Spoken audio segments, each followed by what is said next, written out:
Tocho, the governor said that in the last 1 year, since he got into office, he's been able to do 128 ECDs. He also repeated the same while he was addressing media at ATC, saying that he has done 128 ECDs. Honorable members of the press, I want to tell you, and I want to outline here, that that is a complete lie. In the last budget, what we had were the completion of ongoing projects. The current budget, 2023-2024, we have not implemented any project in terms of ECD.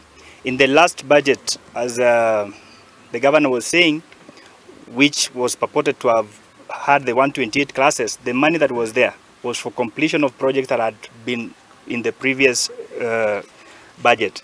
And therefore, as regards to our oversight role, under Article 135 of the Constitution of Kenya, we the MCAs here, we want to ask the governor, all those involved, to give to the public information regarding these ECD classes that they are purporting to have constructed. It's true that we did allocate money for the road sector, which was amounting for more than 700 million Kenya shillings. What we are asking, and we are worried as members of the County Assembly, despite that the governor decided to go the lot system of procurement of roads, there are some of the roads which have not been procured under the lot system, and those projects need to go through a process called quotation. You heard the same governor spoke during the president visit at Musojo that he had done more than 200 kilometers, which is a lie to all of us. We are aware that for this current year budget, we had allocated 750 million to do the roads in the whole Kisii County, the 45 wards.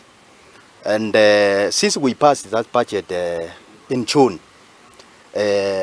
we have altered that budget 2 times, and it has not been implemented. The governor has not implemented any project using that same budget.